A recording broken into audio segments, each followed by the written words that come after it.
పవన్ కళ్యాణ్ అనే వ్యక్తి, నాకు గౌరవమే పవన్ కళ్యాణ్ గారు అంటే, నాకు ఏ విధమైనటువంటి అగౌరవం లేదు. చిరంజీవి గారి తమ్ముడు, మంచి సినిమా యాక్టరు, బ్రహ్మాండంగా సినిమాలు ఆడతాయి. మా కులంలో పుట్టినవారు, అగ్రస్థానానికి వెళ్ళిన వాళ్ళు సమాజంలో ఒక రంగంలో, వీఆర్ లైక్ దెమ్. బట్ కానీ నువ్వు చేస్తున్నది ఏమిటయ్యా నాకు అర్థం కాలేదు. నిన్ను నమ్ముకున్న వాళ్ళు, మేము నమ్ముకోవాలా, ఎందుకంటే నీ సంగతి మాకు తెలుసు కాబట్టి.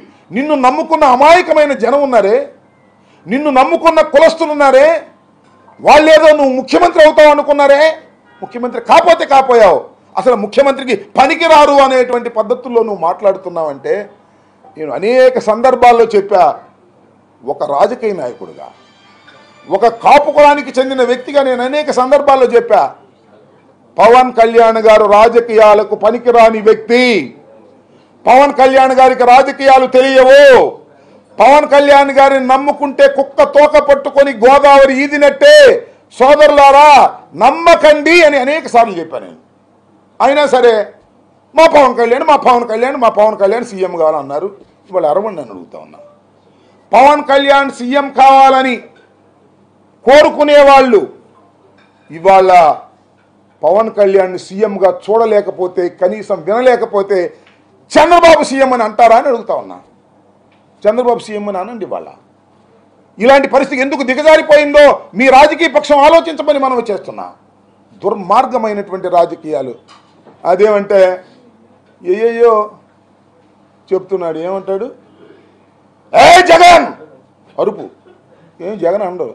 ఏ జగన్, నాలో మంచితనాన్ని చూశావు, నాలో శాంతిని చూశావు, ఇక చూస్తావు. ఏం చూస్తావా? ఎన్నిసార్లు చెప్పావు డైలాగు? ఇప్పటికి నీ పార్టీ పెట్టిన తర్వాత ఎన్నిసార్లు చెప్పావు నువ్వు? మళ్ళీ చెబుతున్నావు. బెదిరిస్తావు. ఎవరిని బెదిరిస్తావా? నాకు అర్థం కాలేదు. పవన్ కళ్యాణ్ గారు ఎవరిని బెదిరిస్తావు నువ్వు? దమ్ముండి చంద్రబాబుని బెదిరించు, 4 సీట్లు తెచ్చుకో. ఎవరిని బెదిరిస్తావు? జగన్మోహన్ రెడ్డిని బెదిరిస్తావా? ఏమిటయ్యా నాకు అర్థం కాలేదు. ఒక్కసారి నీ వెంట ఉన్న జన సైనికుల్ని రహస్యంగా పిలిచి అడుగు. చంద్రబాబు గొప్పోడో జగన్ గొప్పోడో వాళ్ళ అంతరాత్మ నుంచి చెప్తారు. జగన్ వీరుడని చెప్తారు. ఏ కాకైనా జగన్ పోరాడగలిగిన శక్తి ఉందని చెప్తారు. ఎవరిని దేహి అనుకోకుండా ముందుకు వెళ్ళగలిగిన శక్తి సామర్థ్యాలు ఉన్నటువంటి రాజకీయ నాయకుడు జగన్ అని చెప్తారు. ఈ రాష్ట్రాన్ని 5 సంవత్సరాలు పరిపాలన చేయటమే కాదు, మళ్ళా రాబోయే కాలంలో పరిపాలన చేయటానికి ప్రజల మన్నన పొందుతున్న వ్యక్తి జగన్ అని చెప్తారు. గుర్తుపెట్టుకుని, నీ వెంట ఉన్నటువంటి జన సైనికులకు సైతం, తెలుగుదేశ కార్యకర్తలు సైతం అంతర్మదనంలో, అంతరాత్మలో జగన్ మగోడు అనేటువంటి మాట ఉంది. నీకెక్కడుందయ్యా బాబు? నీ జనమే నిన్ను అంటున్నారు. చిచి మా పవన్ కళ్యాణ్ ఏంటండి నాకు అర్థం కాలేదు, చంద్రబాబు సంగెక్కుతాడు ఏంటండి అని అడుగుతా, అర్థం కాలేదు. ఇంకో మాట ఉన్నాయండి నాకు అర్థం కాని అంశం.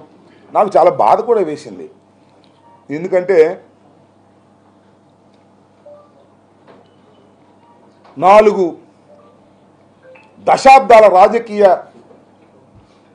చరిత్ర ఉన్నటువంటి ఉద్దండు చంద్రబాబు నాయుడు గారిని 52 రోజులు జైల్లో పెడితే నాకు బాధేసింది అని ఒక విధంగా విలపించాడు పవన్ కళ్యాణ్ గారు. ఏమండి పవన్ కళ్యాణ్ గారు, చంద్రబాబు నాయుడు గారిని 52 రోజులు జైల్లో పెడితే అంత బాధేసిందే? చంద్రబాబు నాయుడు గారు స్కిల్ స్కామ్లో దొరికిపోతే 52 రోజులు పెడితే బాధేసిందే? 4 దశాబ్దాల చరిత్ర కలిగినటువంటి ఉద్దండు అన్నావే. నేను ఒక మాట అడుగుతానయ్యా పవన్ కళ్యాణ్ గారు, చెప్పండి. ఎంతో రాజకీయ భవిష్యత్తు ఉన్నటువంటి వ్యక్తి వంగవీటి మోహన్ రంగారావు గారిని నడి బజారులో నరికినప్పుడు నీకు బాధ కలగలేదా అని అడుగుతా ఉన్నా. అంతేకాదు, నీతికి నిజాయితీకి పేరు పొందినటువంటి వ్యక్తి, ఎవరికి అమ్ముడుపోయినటువంటి వ్యక్తి, కాపు ఉద్యమం కోసం కృషి చేసినటువంటి వ్యక్తి ముద్రగడ పద్మనాభాన్ని కొట్టినప్పుడు, ముద్రగడ పద్మనాభం గారి భార్య పిల్లల్ని వేధించినప్పుడు కలగని బాధ చంద్రబాబు నాయుడు దొంగ దొరికితే 52 రోజులు జైల్లో పెడితే బాధ కలిగిందా? ఏం వ్యక్తిత్వం అయ్యా నీది? దేనికి ఆశపడుతున్నావయ్యా నువ్వు? వాస్తవాలు మాట్లాడలేవా అని నేను అడుగుతా ఉన్నా. తెచ్చిపెట్టుకున్న ఆవేశం, తెచ్చిపెట్టుకున్నటువంటి కోపం, అరుపులు ఏమిటి రాజకీయాల్లో నాకు అర్థం కానటువంటి పరిస్థితి. జగన్మోహన్ రెడ్డి గారి మీద విరుచుకుపడేటటువంటి మాటలు. తొక్కేస్తాడంట, అధపాతాళానికి తొక్కేస్తా అంట.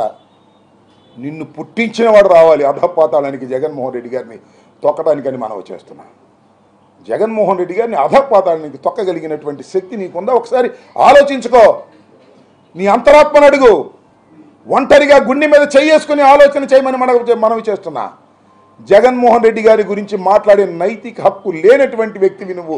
తండ్రి మరణిస్తే రాజకీయాల్లోకి వచ్చి భయపడుకోకుండా ముందుకు వెళ్ళినటువంటి వీరుడు జగన్మోహన్ రెడ్డి. ఏది అనుకున్నాడో దానికోసం ప్రయత్నం చేసే వ్యక్తి, రాజీ పడని వ్యక్తి జగన్మోహన్ రెడ్డి గారు. అలాంటి జగన్మోహన్ రెడ్డి గారిని పట్టుకొని ఇంకో మాట అన్నాడు, నేను నీకు తొక్కకపోతే నా పేరు పవన్ కళ్యాణ్ కాదని. నీ పేరు అసలు పవన్ కళ్యాణే కాదు. రాసుకో, వాళ్ళు చెప్తున్నా. ఈ మాట మీద నిలబడు. ఇంకోటి నువ్వు అడిగింది చెప్పు. 4వ పెళ్లి గురించి చెప్తా. స్నేహం అంట. స్నేహం చేస్తే చచ్చే వరకు నాది స్నేహం. అబ్బబ్బబ్బబ్బా, సిపిఐతో స్నేహం చేసావుగా, చచ్చేదాకా ఉండవా? సిపిఎంతో స్నేహం చేసావుగా, చచ్చేదాకా ఉండవా? చెప్పయ్యా. అక్కడ దాకా ఎందుకు? బీజేపీతో స్నేహం చేస్తున్నావుగా, చచ్చేదాకా ఉండవా? ఎన్ని దొంగ మాటలయ్యా, నాకు అర్థం కాలేదు. శత్రుత్వం ఉంటే చచ్చేదాకా శత్రుత్వం అన్నావు. నువ్వు అన్నావుగా.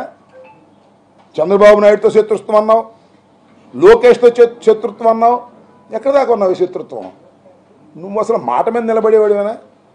అసలు ఒక చోట నిలబడేవాడివేనా? ఒకటి పక్కన నిలబడేవాడివేనా? ఎవడు పక్కన పడితే ఆడి పక్కన మాట్లాడతావు. అదేమంటే నా వ్యక్తిగత జీవితం గురించి మాట్లాడుతున్నారు. ఏ జగన్ అరుపు ఇంతకన్నా పెద్దదిలే, నేను సింపుల్గా అంటున్నా. నీ సంగతి నాకు బాగా తెలుసు.